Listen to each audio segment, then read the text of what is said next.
Hello, guys, and welcome to Paint the Town Dead. This is one half of your host, Caitlin.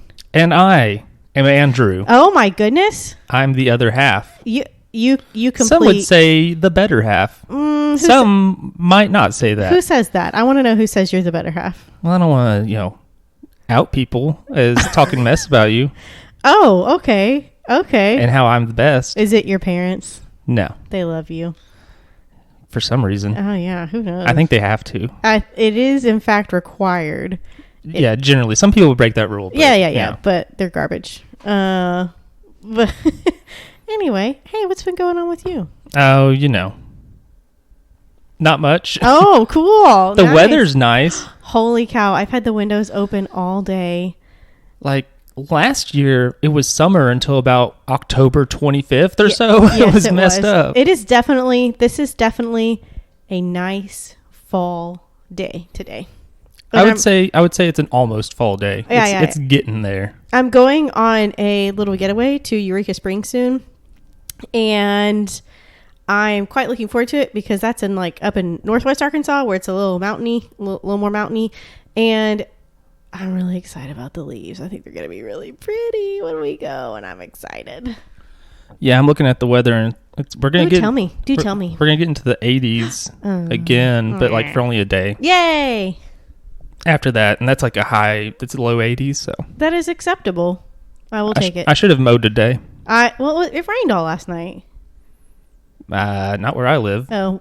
Well, it rained all last night here, because I was going to mow today, too. I was like, no, I'm not going to do that. Well, and I haven't done the backyard in 2 weeks now, so I messed up because it did rain at one point. Here's how you fix that. Just raise the deck on your lawnmower. This is what I learned. I was mowing it too short, and that's why I had brown patches. It's better now. You're looking out the window. It's better now because I raised the deck, and it keeps it longer, but it doesn't grow as high anyways. And so there's less grass to trim, and it's just all around a better decision. So there's the secret. I'll look into it. Raise your deck as high as it will go.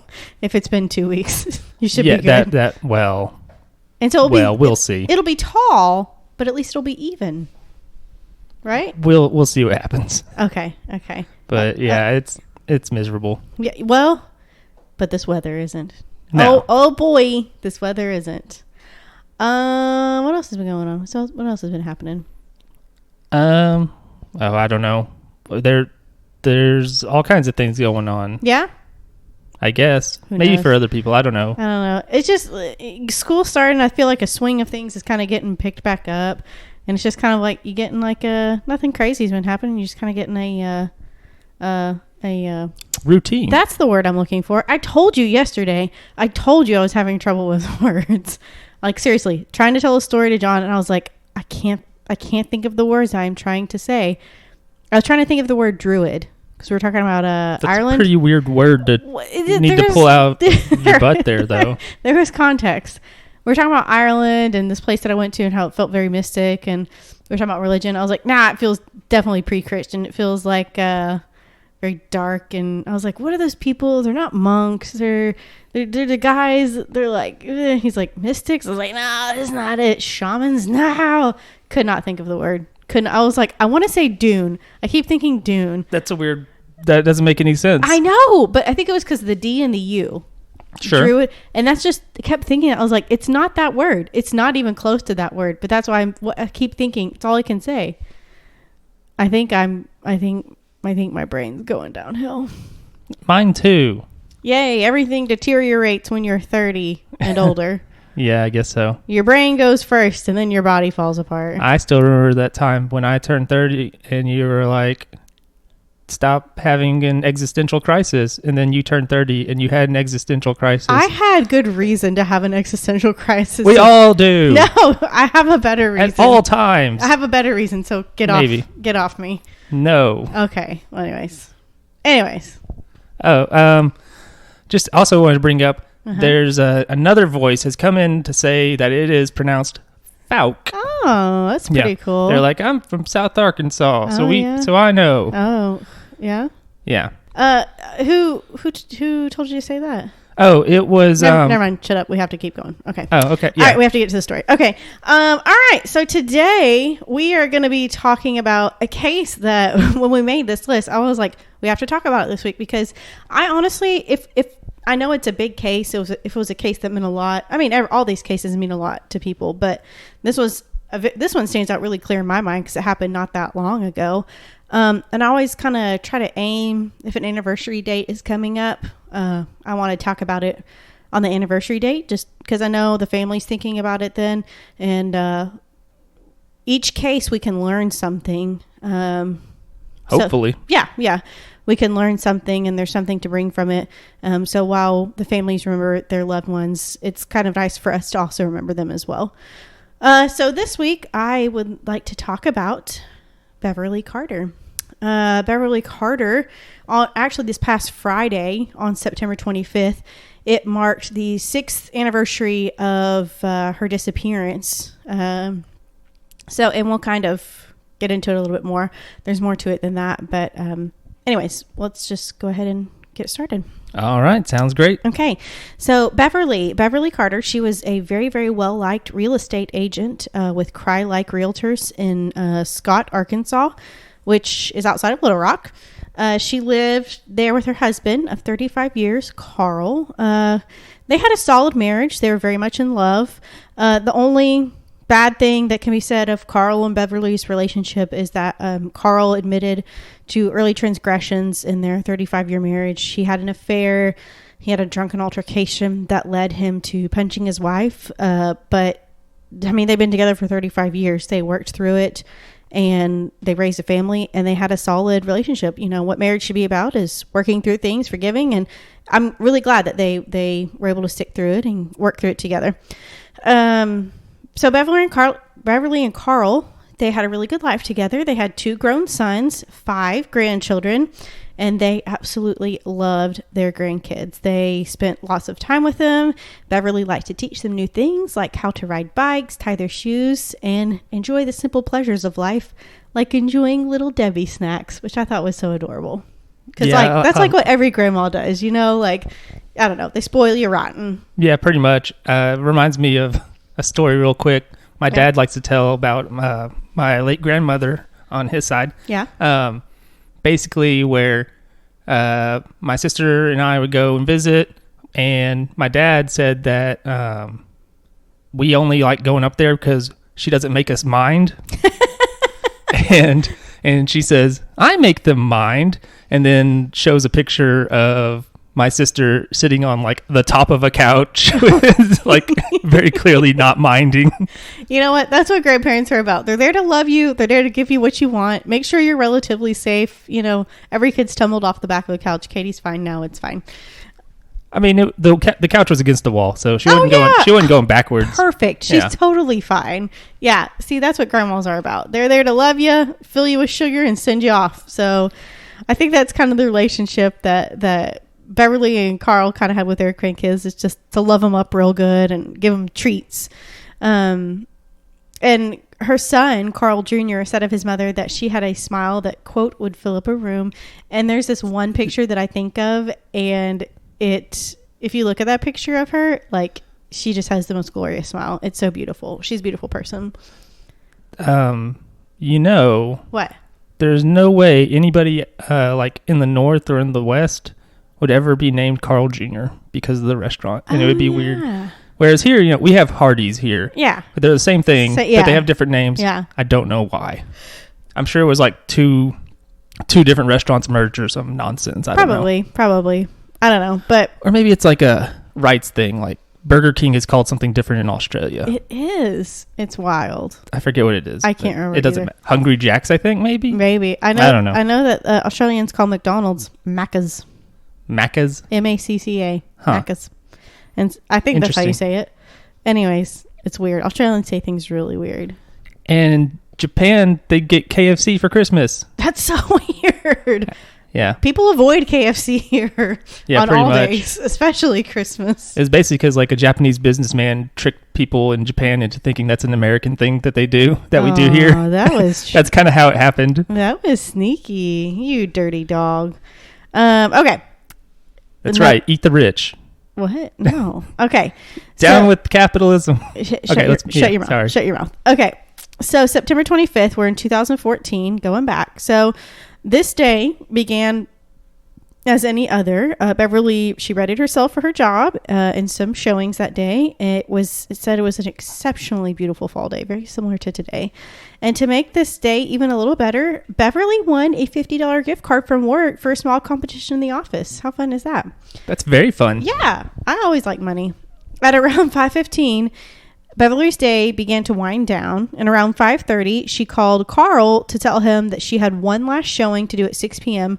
for a couple at, the address was 14202 Old River Drive in Scott, Arkansas. And she said that she would pick up dinner on the way home. So around 9 p.m., Carl started to become very worried when he had not heard from or seen Beverly. He was not able to get into contact with her. Her phone kept going straight to voicemail every time he tried to call her. So he drove to the location she said she was showing, like the house, and he went to go check on her there. But when Carl pulled up to the home, he noted that Beverly's brown Cadillac SUV was parked in the driveway, and her purse was still inside the vehicle, and the door to the home was ajar. Carl went inside the home to search for his wife, but found no sign of her, and nothing was missing from Beverly's purse as far as he could tell. The only thing he noticed that was missing was the lock from the house, which was very unusual. So he quickly notified police. He was very worried. So by Friday morning, September 26th, the home, like the show home, and Beverly's car were roped off and being combed for any forensic evidence. People said there was police tape everywhere. They didn't really know what was going on at this point, but just that Beverly was missing, and they were investigating this area. So several real estate agents from her office and from around the area and others who knew Beverly, they began searching that area for any signs of Beverly. And also they handed out flyers with Beverly's name, photo, and description on it. One co-worker of Beverly, Stacy Medlock, said of Beverly's disappearance, quote, "She pulled up and now she's gone," which was just exactly what it was. It was just so unusual. Like, her car and everything was still there. She just pulled up into the driveway of that house, and then she was just gone. No sign or anything of her. So by Saturday, September 27th, the next day, more than 100 volunteers showed up to search and help in their ATVs, by foot, and just any way they possibly could. There was volunteers everywhere. They met at Stone Links Golf Course in North Little Rock, which wasn't far. They met there as a rally point, and they were divided into teams to just kind of like divide and conquer and search the area. David Goldstein, a coworker of Beverly's, stated that Saturday they intended to search everywhere and every way possible, and that he was hopeful they would get information that day. He felt certain of it, and he also just felt certain that Beverly was alive. So Susan Vaught, another coworker, she worked with police to get access to Beverly's computer and her phone and stuff to find who she was showing the house to, like the communications, the emails and stuff. Oh, that's an interesting thing to bring up, like trying to get into people's stuff like that. Mm-hmm. I wonder, should people have like a trusted person that they're like, here's how to get into my stuff? I am so glad you brought that up, Andrew. So another podcast I listen to, that I'm sure a lot of people, if they listen to it, they probably listen to this one, Crime Junkies. They have a thing that they say on there is that you should have a folder, and it should be labeled "If I Go Missing" or anything like that, because in it you need to have your bank account numbers, all the important stuff that like you don't share with people that people would need to know, like AT&T and stuff. They can, like, different places can, like, it takes weeks to get information from some places. And so, like, if you have the account information, if you have the passwords, if you have the codes, you can get right into it. Police can get right into it in real time and get to you, if need be. But if nobody has that information, it can take weeks. So you should have a folder and label it, a sealed folder labeled "If I Should Go Missing." Keep it updated with all of your passcodes to your phone. Because like Apple, they can't let you, like, if it's a police thing, they can't let you into that phone. Like, even if it's police and stuff, I mean, I think it will probably take a court order, which can take forever, So everybody make a folder with all your passwords and stuff.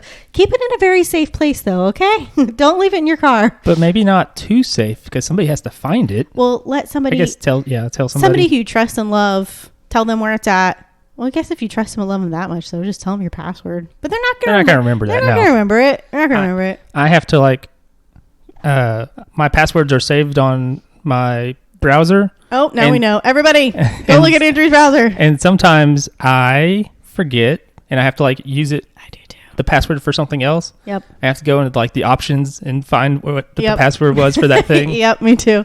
Yeah, I'm very grateful for Apple technology because it helps me just not remember any passwords and just use some bio screening stuff, biometric stuff. And yeah, but in the future, that just means somebody's going to chop your hand off or something. Haven't you ever seen Minority Report? Yeah. Yeah, the eyeball. He gets an eyeball graft or something. It'd be just like that. Would it? Maybe. Or, have you seen Raised by Wolves yet? No. Okay, I won't talk about it. Okay, let's back to the story. So on Sunday, September 28th, a warrant for kidnapping was issued for one Aaron Lewis of Jacksonville, Arkansas, 33 years old. Very young. So Aaron became a person of interest. Yeah, he's very young. You're welcome. He became a person of interest after he was involved in a motor vehicle accident in Pulaski County where he was driving erratically and he was driving very fast and his car swerved off the road and into a ditch. He was taken to a nearby hospital for injuries, and while going for a CT scan, he just kind of walked off. But he was on parole at this point for 2 felony convictions of theft, which he had quite the record, by the way. And with his new charges of careless driving and failure to wear a seatbelt, he would have been in kind of hot water. That violates his parole. So multiple people had called in tips stating they had seen Aaron at the house that Beverly was at. And they recognized his truck there. Some people said they saw him at a Subway. So they issued a bolo. They needed to find this guy. Aaron was just a dude. He was 5'11", 156 pounds, brown hair, brown eyes. Oh, but they forgot to mention his eyes looked absolutely insane. He has crazy eyes. Oh, interesting. By the way. So at this point, though, authorities had not released how they knew he was related to the crime or what crime. It was just like, what is this guy being like? Nobody knew anything. They just knew this guy had a warrant out for his arrest for kidnapping. And it was just lots and lots of questions at this point. So anyway. So Aaron Lewis was found and arrested on Monday, September 29th. He was held and questioned for 12 hours by police. And during this 12-hour interrogation, Aaron admitted to police that he had kidnapped Beverly, but he did not elaborate on her whereabouts. He basically said he didn't know. When asked why he targeted her for kidnapping, Aaron stated that it was because she was a, quote, rich broker and her family would pay a ransom. He was just looking for quick money, basically. That's why you always stay poor. That's right. That's what I do. Yeah. Don't kidnap anybody. It's the same reason. Andrew, don't kidnap anybody, okay? I won't. Okay. If I did that and then I got the ransom, then I would no longer be poor and I would be kidnapped and ransomed. Do you think you could successfully ransom somebody? No. Okay. It seems impossible. Andrew, stop your plans. Don't do it. It wasn't my plan. Andrew, stop it. Don't do it. And if it was my plan, I wouldn't tell you. Especially on a podcast. But yeah. Or I would, because then nobody would suspect me. Because it would be so ridiculous. Oh my gosh. You're crazy. You're wild, man. Totally wild. That's what I'm known for. Yeah. Okay. That's why I'm Randy Andy. Okay, we're going to edit that out. All right. So they found that there was no connection between Beverly and Aaron. They did not know each other. So how did he come to select her as a target? They were wondering. Aaron said he found an internet ad with Beverly and it appeared he was looking for a real estate agent. Found an internet ad with Beverly and it appeared she worked alone, so she was an easy target for kidnapping and ransom. But where was the ransom? Where was the demands? And where was Beverly?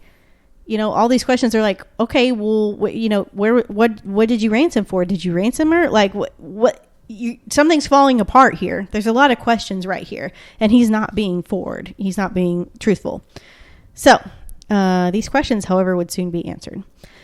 In the early morning hours of Tuesday, September 30th, police searched Argos Concrete Company, a company Aaron used to work for. There, in the rural outskirts of Little Rock in the Cabot area, Beverly's body was found in a shallow grave at the back of the property.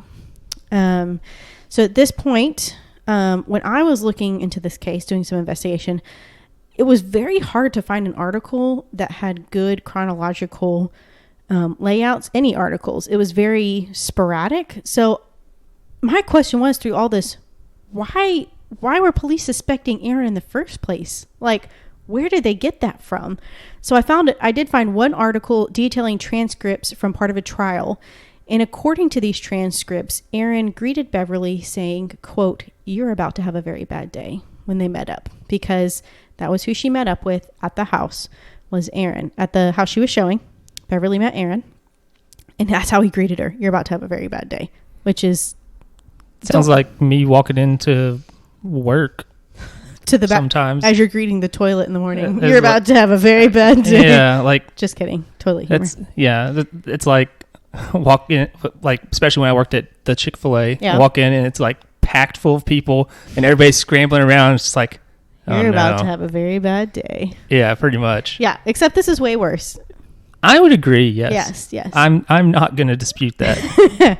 So at this point is when Aaron kidnapped Beverly and told her his plan to get money from her, the ransom.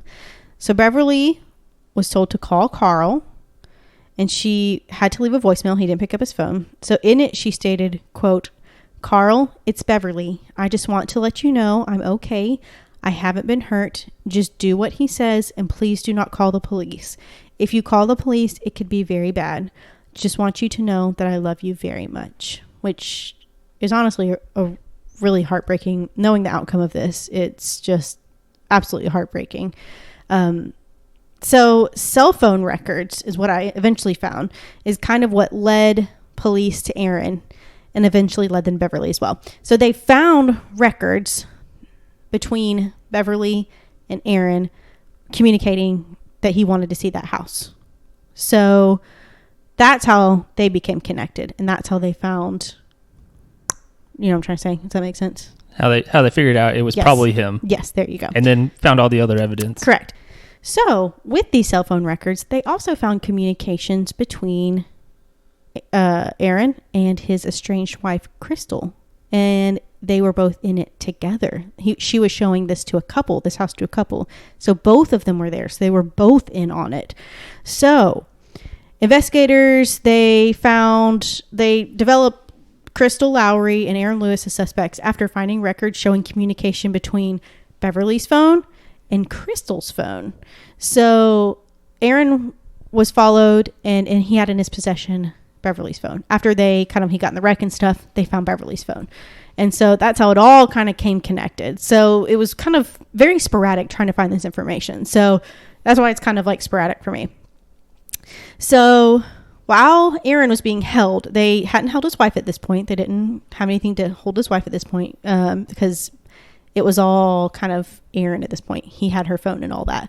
So while he was being held in question, police knew that Aaron knew where Beverly was and what had happened to her. And when asked if Aaron could promise them that Beverly was alive, he was evasive with a direct answer.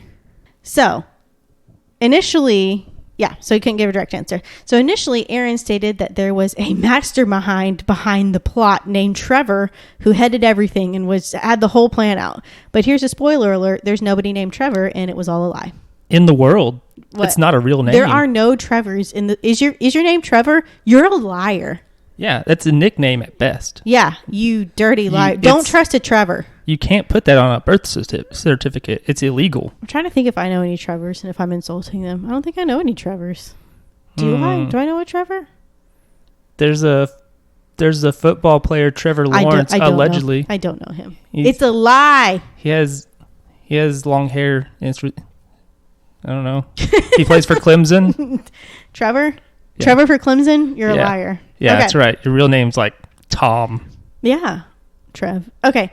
So when Aaron was taken to court to enter his plea of capital murder, which he was being charged with, and kidnapping, he entered an innocent plea. And in my notes, I put yuck, because you're stupid. But a month later, Aaron's wife, Crystal Lowry, was also arrested and also charged with kidnapping and capital murder. Communications on the cell phones between Aaron and Crystal made it very clear to authorities that she was very much a part of the planning and the kidnapping, which is really unfortunate. It said that their relationship was very rocky.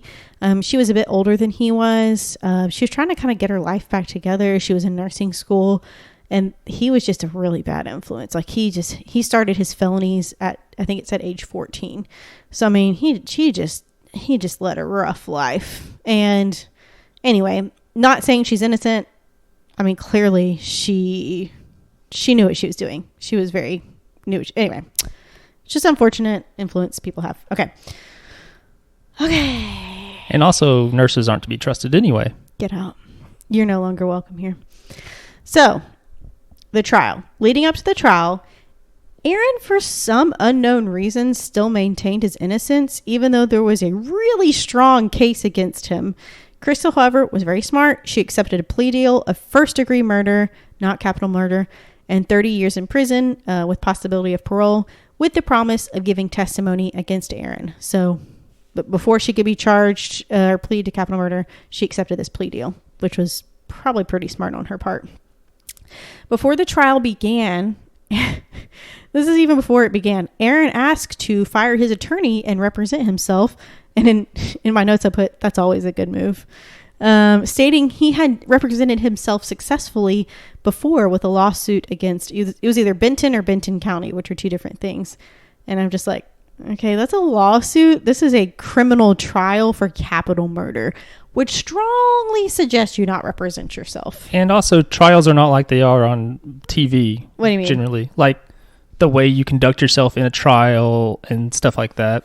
The way it's represented in movies and TV is very different. Oh yeah, it is. Trials are very, even if they're not big trials, you can wait a year to go to trial for something minor. Yeah, and and also it's a lot more low key. Oh yeah, and also, I don't know. I was watching a YouTube video. Yeah, and it's Legal Eagle, and he basically sometimes will watch like movies and stuff where there's trials, and he'll be like, "This is wrong because of this and that." Like there's one where a guy's like, what's the thing?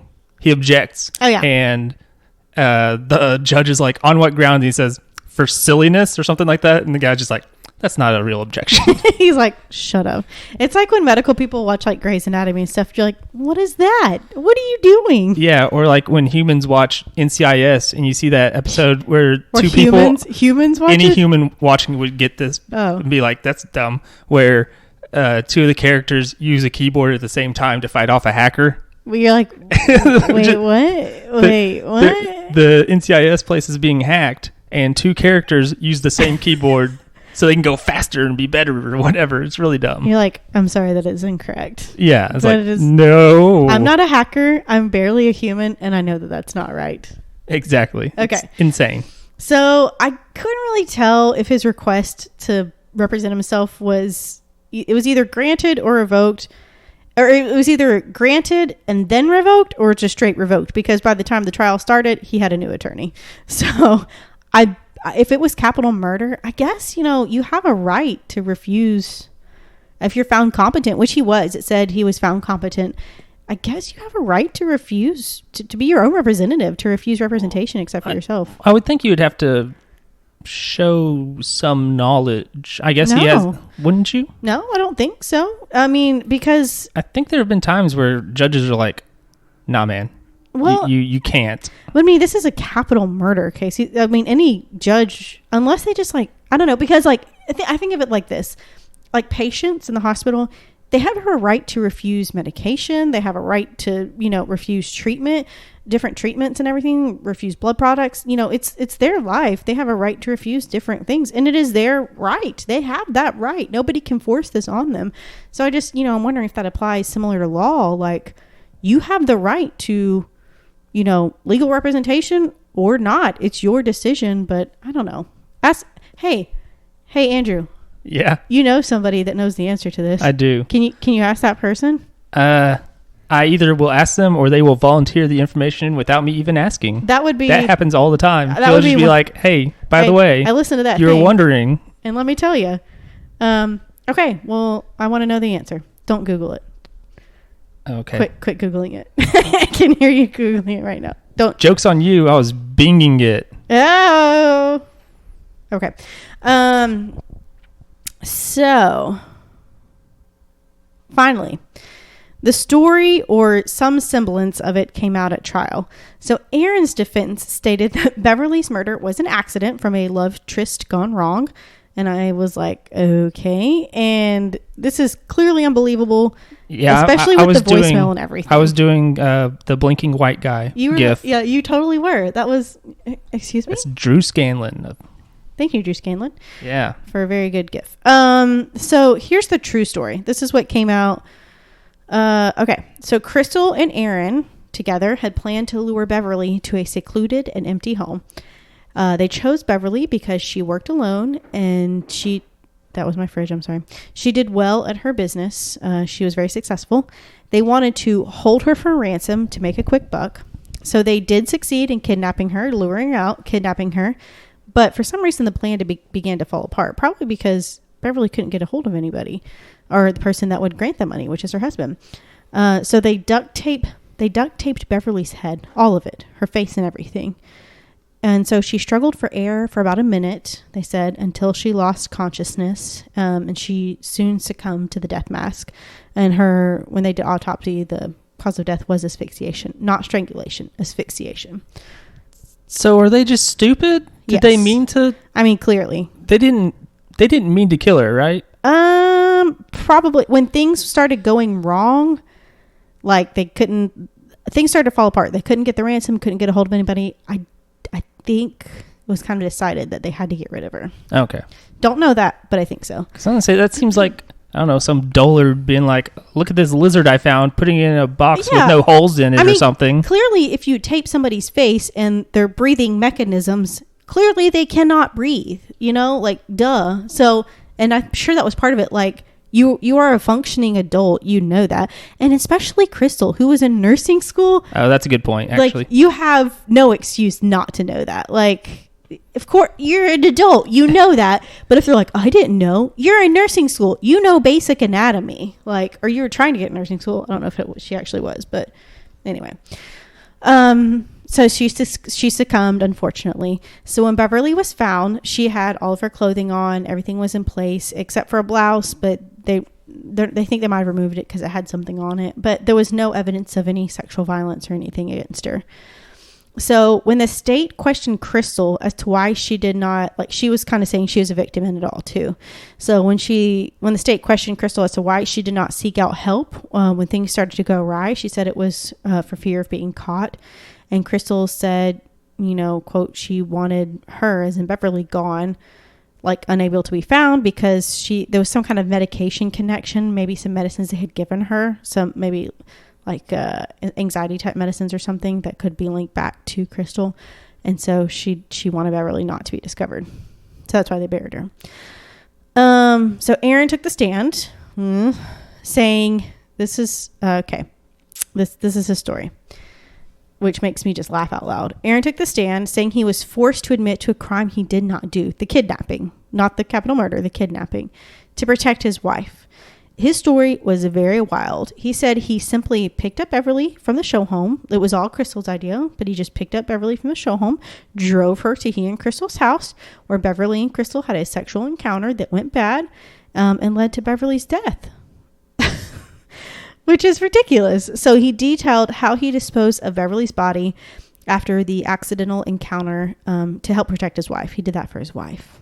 He said he used some kind of software to mimic Beverly's voice and leave that voicemail on Carl's phone after Beverly was already gone. And that part was probably the wackiest to me. That's going to be a press X for doubt meme for me. This is a meme day for me, I guess. Yeah, it was. When I heard that, I was like, and when they asked, well, what software did you use? He said he couldn't remember. And then it was really sad because when they took a break after that, Carl Jr., press was out there. When Carl Jr. asked him, he said, I know my mom's voice. That's, it's insulting for him to say it was some software. I know that was my mom's voice. And that's the last thing she said to her family, which is absolutely awful. I mean, I can imagine being her family hearing that. So, after a very, very short while, less than an hour after the jury went to deliberation, less than an hour later, they came back with a unanimous verdict. And the jury obviously found Aaron Lewis guilty of capital murder, which is good. So I think that carries no possibility of parole. I don't know. Ask your lawyer. That your sounds lawyer right. Connection, your judge connection. It sounds right. I don't know. I think it sounds right, I think that's too. life without parole or death penalty, basically. He did not get death penalty. It was, as far as I know. So after the verdict, Carl Jr. said of his mother, quote, "We had so many good years left with her. This world is a darker place without her." And she was only 49. She was very young. So that was just, I mean, she had a lot of good years left. It was just really sad. So Carl Jr. carries on his mother's legacy through the Beverly Carter Foundation, whose mission is helping agents and brokerages with information on safety and training programs. So basically they want to increase like GPS for, they just a bunch of different safety measures to go into place so that somebody, you know, it doesn't happen what happened to Beverly. And actually this case made me think about another case that I heard of, saw it on Forensic Files. And it's a similar thing.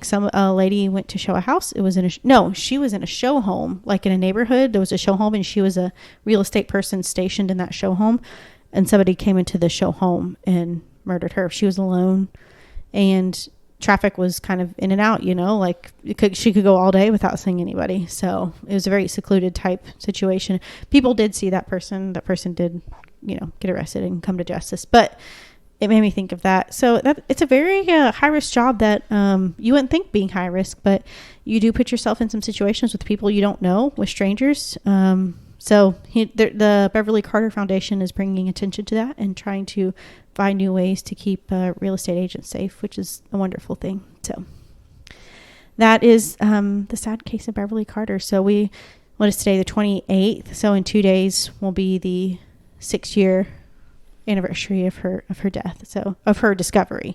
So they think she probably died on the 25th, but 30th was her discovery. So anyway, all right, that's that. What do you want to talk about? Okay, so a couple things. Nothing really big. I don't even think I have anything for what you're looking at this week. I'm pretty boring right now. My parents, they got a dog. Let me rephrase that. A dog got them. Okay. Yeah. Let me explain. So my dad was he's a stoic kind of guy. He was outside working by his shop and he called my mom out and he was like, "Hey, I need you to come here. I need you to look at this."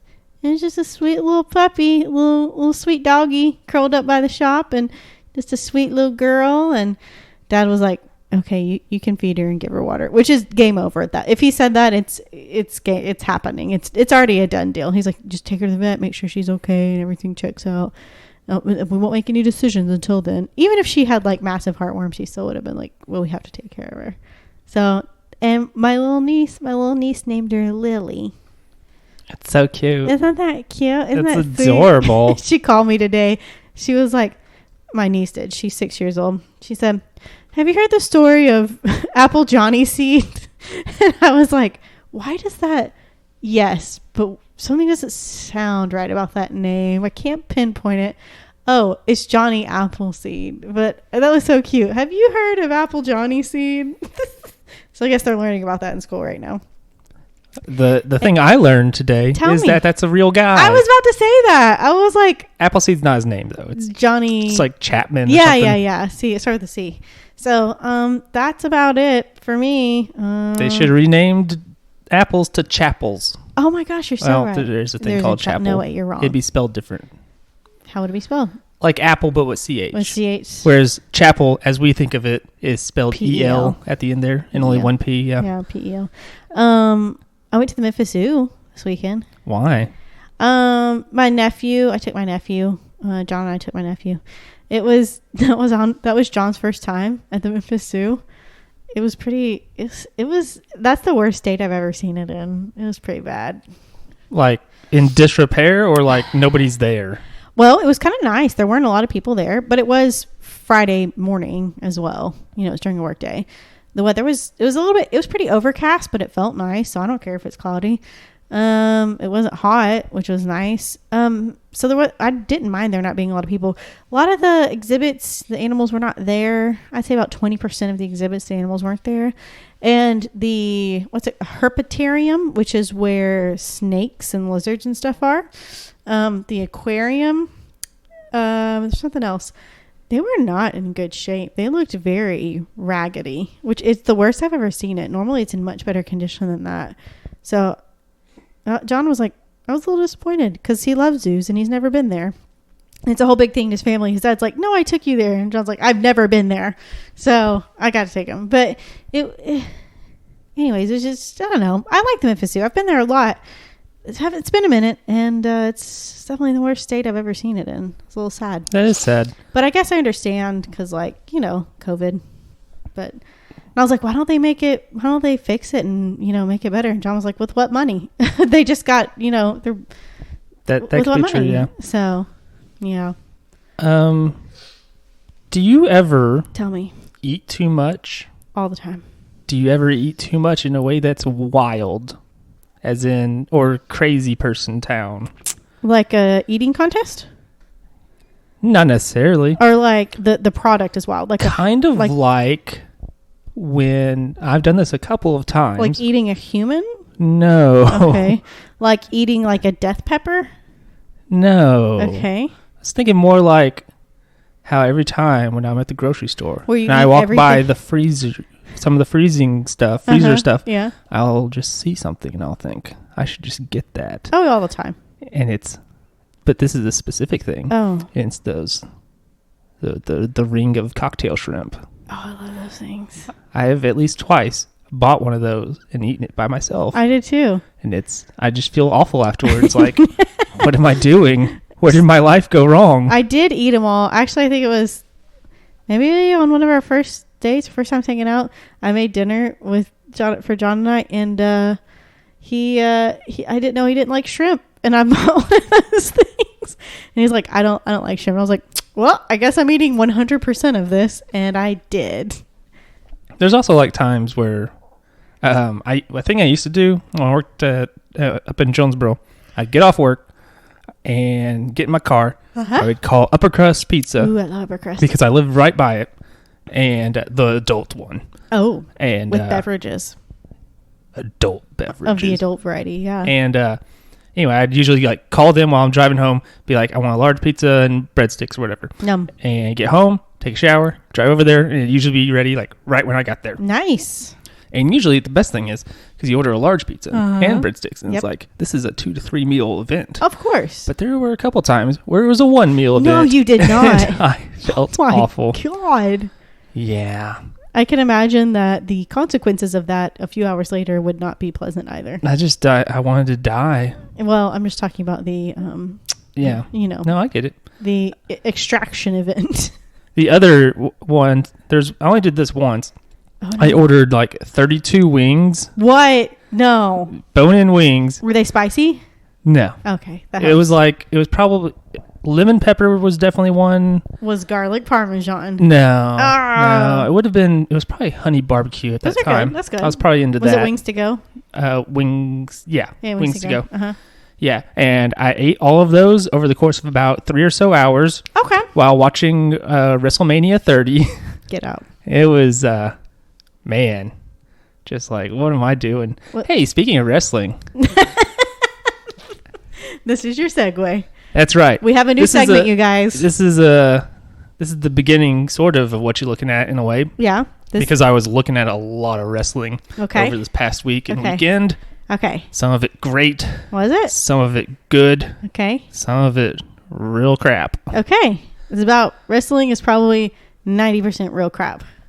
It kind of is. Oh, okay. Cool. But except for that clip you showed me where I was like, is that The Undertaker? And you're like, you better believe it. Yes. Okay. Yeah. I showed you the clip from the Boneyard match where the meme comes from. the meme show continues. It does. Where it's AJ Styles and the Undertaker's standing right behind him while AJ Styles is all happy Laughing. looking, like, yeah, because he's like, I did it. I He's, win. like, looking at him like, I'm going to kill you. But it's so much better if you have the video It was because you good. get to see the part where he's about to bury the Undertaker in actually not a shallow grave, pretty it's a deep grave. Yeah. And he's like, ha ha, and then the Undertaker shows up behind him. And also there's like a big lighting rig occurs where Yes, it's like, it's huge. doom, and Yeah. it's so good. It's ridiculous. It's one that was probably the best match of this year's WrestleMania Okay. because this year's WrestleMania was weird because no fans or anything. Because COVID. Yeah. Okay. So Okay. we're going to have, What are we titling this segment? Did we ever decide? I was just going to call it the Wrestling Minute. Wrestling Minute? I said I- 1 minute in the ring, I think is what I said. We can do that. Okay. But basically, I get 1 minute. You get 1 minute. And I get to just yell a bunch of wrestling stuff. Rapid fire. I don't know if I can get it all in, but I'm going to try. Okay. Tell me when you're ready to start and I will time it. If, in fact, I'm going to say this one might go over a minute. Nope. You have 1 just minute. as a test. Okay. Okay. All right. You know what? I'll tell you when Here's to the go. thing. This week, Uh-huh. if I don't get it in, it's just going to be a part of what you're looking at. Oh, no. I don't like it. But I'm going to try my best. Honestly, try my best. Okay. Ready? Hold on. Okay. I gotta let me do some stretches. Listen up. Listen up. You gotta do. I'm doing You, some stretches. you gotta do vocal warm up. You gotta do. Ah, Me, mom. just stretches my voice. Okay. All right, All right. You ready? I'm gonna have to cut out that part where there was no. horrible No, no. static. Probably. No. Keep yelling. Okay. Here we go. No, not that part. The Okay. part where I laid the microphone on my laptop and it made horrible static. I'm not going yet. Ready? Yes. Okay. I'm gonna count you down. Ready? All right. 3, 2, 1, go. All right, the G1 is awesome. Ishii Suzuki is the best match. No, it isn't. I want to be Minoru Suzuki when I grow up. Yujiro is a blight on the A block. Evil's matches suck. Jay White is a great heel. He was trying to get fans to chant when you're not supposed to be chanting. I moved a chair. That's what happened there. Tanahashi Naito is great. Yano is the best. He beat a guy by taping him to another guy, and he got gosh. counted out because he couldn't make the three-legged race in time before he got counted out. Wow. And then he also got blindfolded with tape and kicked a guy in the nuts and pinned him, even though he was blindfolded. Ishii Ibushi was the best match of the G1 so far. Best match. Ishii Takagi is coming up. I'm very excited. Taichi beat Suzuki. Suzuki, he's going to murder Yujiro, I hope. Clash of Champions had 2 good matches. A guy got his ear handcuffed to a ladder, and also Roman Reigns and Jey Uso was amazing. Absolute masterclass. How much time do I have left? So you have 10 seconds. Go. Oh my gosh. The ambulance match was fine. Is Tai Chi Gun going to be a thing? Who's to say? That part where Jeff Hardy almost died. Time. All right. How'd you do? Whew. Wow, that was I intense. think I got everything in. That was pretty intense, man. Oh, yeah. Did you get it out? Oh, yeah. You feel better? No. You're a little winded. I feel worse. Do you have any questions about anything I just said? That's the other part where it's Questions. Okay. where if you want something expanded upon, we will do it. I couldn't even process that. Okay. What were you talking about? You said, will he something? Who knows? What was that about? That's Tai Chi beat Minoru Suzuki. Are you- Minoru Suzuki Okay. and Tai Chi. Wait, pause right there. Okay. Did you watch Japanese wrestling this week? Yes. Okay. Yeah. Continue. That was the entire first part was Japanese wrestling. That was G1. Okay. Tai Chi is a part of a group called Suzuki Gun, which stands for Suzuki Army in English. Okay. Or, well, Japan. But anyway. Yeah. And Suzuki is the leader of it. Tai Chi is also a part of it, and they had to face off in this tournament. Tai Chi beat Minoru Suzuki. Okay. And Minoru Suzuki is like 52 years old. Wow. So is he on his way out? And is Tai Chi going to take over? And is it going to become Tai Chi Gun? Oh, who knows? Exactly. Stick around. Just I'm gonna. listen next week in 1 minute in the ring or Also, wrestling for 1 minute. because you probably forgot, Yes. but I'm going to expand on it just a little bit 'Kay. because it's something where it happened, and I wrote it down, and I was Okay. like, Caitlin wants to know about this, Oh boy. which is the part where a guy got his ear handcuffed to a ladder. Tell me about that. Jeff Hardy has big old gauges in his ears, and it was a ladder match, and Sami Zayn pulled out put one of the handcuffs through his ear where it's Hole, gauged, yeah. and he handcuffed it to a ladder. Why? How did he get out? Did he hurt He himself? didn't. He didn't get out. He didn't like pull his earlobe or anything. No, nothing crazy like that. Okay. He did get back in the ring at one point, but he's just carrying a ladder around because he can't let it go. Oh my gosh. It was hilarious and amazing. Was it? Yes, it was incredible. Strong words. And there's a part where Sami Zayn, he has other handcuffs because it's a triple threat, and he puts one handcuff on AJ Styles. He's about to handcuff him to the like ring ropes, but AJ Styles recovers and starts beating up Sami Zayn, and AJ Styles goes to do a move, and when he does the move, Sami Zayn's handcuffed them together. Yeah. And they're just like, so Sami Zayn's like, ha! And there's like this great shot of him smiling, look like he's just so happy with himself having done this dastardly deed. He's so great. He looks almost like a homeless man right now, though. Oh, well, don't do that. But he's great. Also, there was a point in there where you scooted back your chair and it sounded like flatulence, and then you clarified that was a chair moving. So just want to clarify the flatulent sound. I got in all my stuff and then some. Look at you. Look, pound it. We did a fist bump just now. And also... yeah, Yano is great. That was the thing I said. I said all that. Well... that was the part where he taped a guy to another guy. Yeah, that was pretty intense. And another part where he got blindfolded and won the match still because he just hit the guy in the nuts when the ref wasn't looking. Oh, wrestling. It is truly the truest form of art. Well, your first minute in the ring, that was very... that was eventful. It was event. That was very. There was a lot to go through there. Good job. And I feel very good about it. Good job. I want to ask you about something because you brought it up off air. Well, last week I think it was. Ronald Gene Simmons and Ricky Ray Rector. Their cases have a common connection. Yeah. That thing. Yeah. Basically, if you've listened to our first episode, don't. It's probably bad. Yeah. Or do whatever. Ronald Gene Simmons said that when he got captured, he was like, they were like, why didn't you just shoot yourself in the head? Yes. And he was like, because I might do it wrong. Right. And his case occurred after Ricky Ray Rector, who you may remember as a guy who shot himself in the head, lived, but not a great life afterwards. It went wrong. Yeah. So he was just like, he was worried he might do the same thing, I guess. Yes. I don't know if he necessarily knew that story. Right. But I bet he did. But Rector did happen before. Yeah. Okay. That's an interesting connection. That's an interesting little tie there. Yeah. I guess you want to just do you have anything else, or you want to talk about what you're looking at? Even though you said you don't have anything. I really don't have anything except for I'm really looking forward to Ratched. I want to watch that. I haven't watched it yet. What is that? It like Nurse Ratched. She's from like One Flew Over the Cuckoo's Nest. She's like the bad nurse. She's like an evil nurse. There's a whole show about it, starring Sarah Paulson. It's like a spinoff sort of thing of Which one's Sarah Paulson? She's in American Horror Story. That doesn't help me. Is she anything else? Yeah, she's a great I refuse actress. to Google it. She was in that one show with... Dang it, you had to ask me. She's in so much stuff. Her name is very familiar. You're going to... Here, I'll show you a picture. Okay.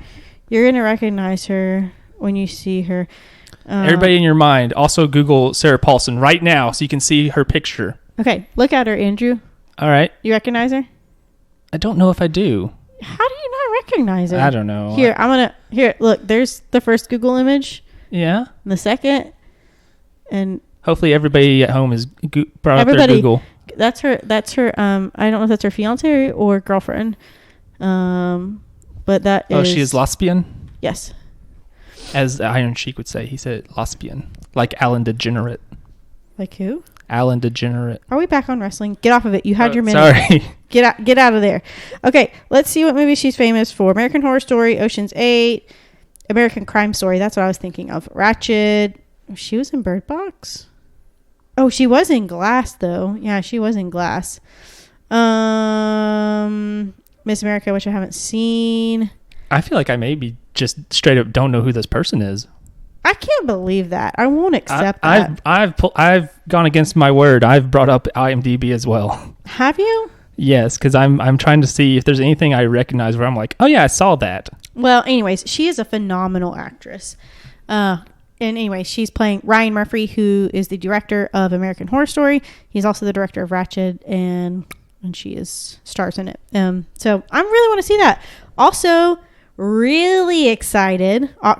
Beginning of October. I can't remember what date. 9th, 11th, something like that. The Haunting of Bly Manor. Oh, is that the sequel to The Haunting of Hill House? Yes. And I made you watch that. Yes. Tell me what you thought about it. I thought it was good. Did you think it was as good as I did? Because I bawled my eyes out at the end of it. No, not that intense. All 3 times I've watched it through, I've just cried at the end of it. Legit, if I have seen the Sarah Paulson person, it would have been an episode of Law and Order or Law and Order SVU. Because she was in like an episode of each of those. You haven't watched? I don't think I've seen any of this stuff. I didn't see Ocean's 8. I didn't see Bird Box. Is Bird Box the blindfold one? Yes. She's in it very briefly. She's not in it very long. I didn't see Glass. Nobody seemed to like that movie. Yeah. I don't know. I've never watched American Horror Story or Crime Story. Never seen one American Horror Story? Like, I've seen like bits and pieces, I guess. Wow. I know that one guy is in it. Evan something? Yeah. He's Quicksilver in some of those X-Men movies. Evan Peters? Peter Evans? That sounds right. I think it's Evan Peters. Something like that. Anyways, Haunting of Bly Manor comes out really soon. I'm really excited. And I was talking to somebody at work about it. If it doesn't live up to the first one... And it won't. I know. Because, like, the whole thing with the first one is, yeah, it's a scary show, I guess. But, like, I'm not... Kind of. Yeah, I'm not into scary stuff. I'm not into horror stuff. And I really love that show. Like, it's not about scary. It's about family and the family connection and the relationships within your family and how it affects your life, your entire life, and your whole outlook, and how you can heal the bonds that have been, broken and stuff. And it's such a good show. Yeah, it's not... I wouldn't say it's very scary. I mean, maybe that's just because I generally don't find things scary. Okay, yeah. But... because there's not really a lot of jump scares or anything. There's a couple, maybe. Yeah. And it's more of a character study. Yes, absolutely. Yes, it's like the characters. Like each episode is basically focused on one of the members of this family that, where the mom and dad had too many kids, and they had so many kids. Yeah, it happens. What was it, 5 or so? In their defense, one of them it was twins. So. Oh yeah, So that was a twofer. Wasn't that was the last set of them though? Yeah. So they were already having too many. Mandalorian comes out in October. It does. I still need to watch Clone Wars because it has to do with it. Because Ahsoka is in Mandalorian now. Let's see. I've been playing a game called Hades. Came out on the Switch out of nowhere. Okay. It's very good. It's made by Supergiant Games. They've made some of my favorite games, such as Bastion. What's that? It is it's an action game with a really, really good story, really good art, really good music. Like, I bought the soundtrack with actual money back in the day. Wow. And they made Transistor. I've never played it. And they also made Pyre, which is really good. And then Hades, basically, you are the son of Hades, and you're trying to get out of hell. I think you talked about this. Maybe it was just to me. I don't think so. But okay. Anyway, it's very good. It has really good story and art and music, as Supergiant does. How much does it cost? It was $20 when it first came out. I think it's like $25 now. Why would it go up? Because they're like, hey, it's on sale when it first comes out. Jump on in. So you have to download it? It doesn't have a physical game? No, it's a download only. Would I need to get more memory for my Switch if I downloaded it? How much memory comes with it to start with? I have no idea. Okay. Well, I don't know. I want to say it might be like 32 gigs of memory that comes with the Switch to start with. Mm-hmm. Might not even be that much. But anyway, it's not that big of a game. It's a small indie game. But yeah, and it's like you get help from the Greek gods. Like they'll send you power-ups. And it's a roguelite, which is... What's that? It means every time you die, you go back to the beginning. No. But it randomizes stuff and changes stuff, and you get a little stronger each time. Oh, okay. And yeah, so I've played a couple of those. Like I played Rogue Legacy was a really good one. Dead Cells was really good. And Hades, also very good. Man, you have me interested. I'm going to check it out. And maybe I'll show you sometime. Okay. It's, but yeah, there's like Greek gods and there's Greek stuff. I love that. And there's like you get to meet Orpheus and it's like... That's Orpheus in the underworld. Yeah. I was like, Orpheus in the underworld. What is that? Why have I heard of it? But yeah, there's like a part where Orpheus is complaining about like how he doesn't have his muse. And I was like, Oh, I know who that is already. Who? Because I know words. Who? Eurydice. Dice. I don't know how you say it. But yeah. Cool. Also, lots of football. Of course. I just want to make fun of Arkansas State real quick. Yeah. Our school. Yeah. Because they put out a tweet. Oh, boy. It was before this weekend. Yeah, it was before the weekend, before the games were all going to start. Arkansas State did not play this week because of COVID. Okay. They did not play the week before because of COVID. Okay. The head coach was sick for 10 days with COVID recently. Oh, is he okay? He's okay now. Who is it? Blake Anderson. He was sick? Yeah, that's what they said. I had no idea. And, yeah, so there was a tweet. Arkansas State beat Kansas State. Right. Like 3 weeks ago now. Yeah. And they put out a tweet sometime last week, like in the week, during a weekday. And it was like, there were 1.42 million viewers who watched the game against Kansas State. Uh-huh. And it was like, that's the most viewers for a game involving a G5 school. Is ASU G5? Yes. Okay. Anybody in it means group of 5. It's basically the lesser conferences of the FBS. Oh, okay. It's like the Sun Belt, Conference USA. Right. And it says on the tweet, it says, good chance to be seen, like for recruits, like, hey, you got a good chance of being seen, even though this is a weird season, this would never happen again. Right. But also, the next 2 games were postponed or canceled, so nobody's going to see you. Nobody's seeing anything. They didn't They're know not that. even playing. They didn't know Oh, that. they just tweeted it. They tweeted it last week. They knew. Oh, well, you know. It's just something I was like, nobody's seeing this. They're doing There's nothing to see. They're doing the best they can with what they have, Andrew. Okay, Yeah. okay, get off them. They're This doing whole, the best. this whole season is a disaster. And Well, they should have postponed football. they should have done something. But like, not only is there the part where like practices didn't go on as usual to start with, so you didn't have the normal ramp up to the season. Right. Then you also have stuff where like teams are playing shortened seasons, like conference only or something. Right. And then you also have all these games being postponed all the time or even canceled. How are you going to make it up? There's so many games postponed. How are you going to make them up? Well, some of them you won't. Yeah. Some you will, some you won't. And then there's also the part where even the games that are played, they need asterisks as well. This whole season's an asterisk because there are teams playing where they're like Georgia Southern. The first week they played Campbell. They should have just wrecked them. But guess what? Georgia Southern was out 33 players. My God. And they still play the game. They won by 1 point, I think. Wow. And they should have just routed them. So it's just my favorite. I kind of like the idea of conference games only because that you're within, you have the same teams playing each other. You're not just going all over playing a bunch of different teams and having to cancel them. Well, yeah, but here's the thing. What? Conferences are big now. If you're the SEC, Uh-huh. we're talking about Texas Yeah. over to the Carolinas and Florida and up into Missouri and Kentucky. Yeah. Like you're spreading stuff around. Well, yeah, that's true. Same thing with like the Big Ten's coming back. And Or it's like, don't have conference stuff and just everybody just forget the season. There's no conference stuff. There's no playoffs, and you just have to play people close to you. And finally, Arkansas can have the U of A ASU game that's that right. needed. And we'll get UALR to put together a ramshackle team for no reason. But Just because UCA can play and Tech. Hey, guess what? What? One of the games postponed was Arkansas State versus UCA. Oh, really? Yes, that was the first one postponed. Wow.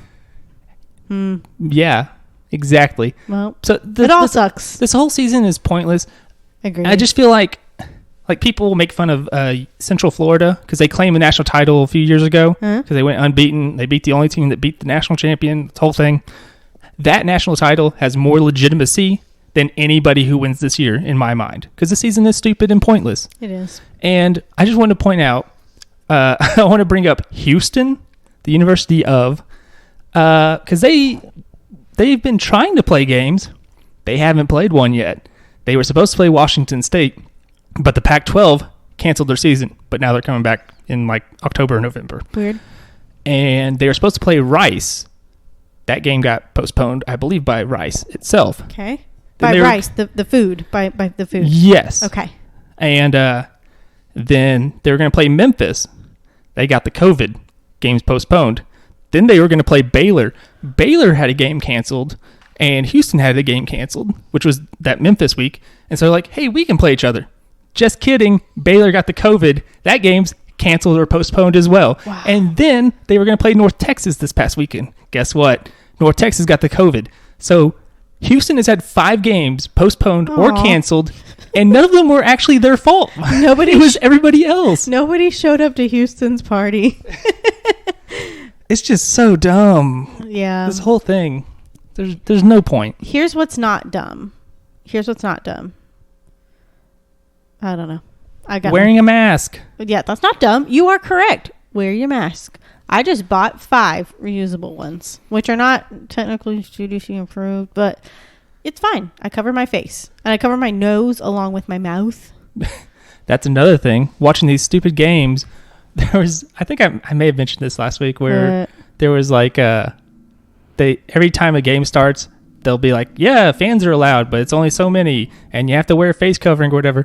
And they had that graphic up, and it was staring down like a group of 20 people. One person had a mask, and they were all very close to each other. Were they football players? No. Here's what's disappointing. When I went to the Memphis Zoo, it said masks encouraged. They were not required. It said masks encouraged. If you went into a building like the aquarium or the herpetarium, you had to wear a mask, and they only they had people at the door, and it's like 10 people could go inside, be inside at one time, and then they made the people kind of wait for somebody to exit type thing, which, good plan. But also, you're at a zoo in close proximity touching gross things, and I can't tell you how much hand sanitizer we used with my nephew. It was like every 2 seconds. I was like, sanitize your hands. And but no, I would say 60% of the people we saw did not have on face masks.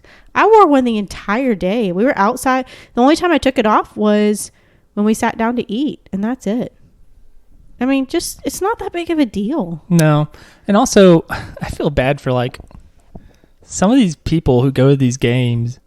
I just feel bad because it's like the Denver Broncos, for instance, of the NFL. They're allowing some amount of fans, like a very small amount. It's like 12,000 in a stadium that holds 70 or something. Yeah. And I just feel so bad because the Broncos freaking suck so much. Why would you waste your time going to watch this horrible, terrible team that is... I thought you liked the Broncos. I do. They suck, though. Yeah.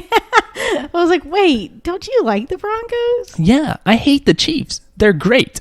I hate them, though. Okay. The Raiders are good. I hate them. I see. I see what's happening. Yeah. I see what's happening. Yeah. Also...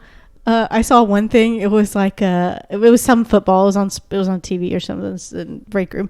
Hell yeah! But it was some football team or something. It was like a bunch of the guys didn't have a mask on, and there was one guy that had one of those like neck pull up ones or whatever. Right. And he was like, he could tell the cameras on them. He was like going like he was like signaling like, put up your mask, put your mask up, put your mask up. Were they players or fans? Players. Oh, okay. But they were on the sideline milling around. Yeah. And it's like, you're in really close proximity with each other. Like, I don't know. Yeah.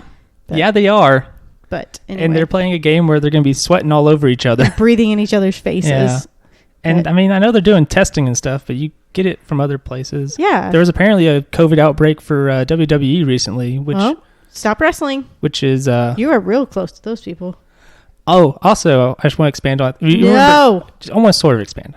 I yelled that Jay White was trying to get people to chant. Okay. This is in Japan. Okay. And you may remember you're not supposed to yell in Japan right now. That's part of the COVID measures. Really? The scream in your heart thing.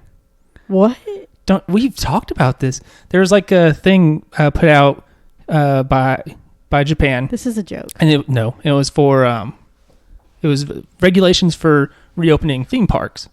And one of the things it was like, don't scream, just scream in your heart. Yeah. And so they're doing the same thing at these wrestling shows. Scream in your heart. Yeah. Every day, buddy. Every day. Yeah.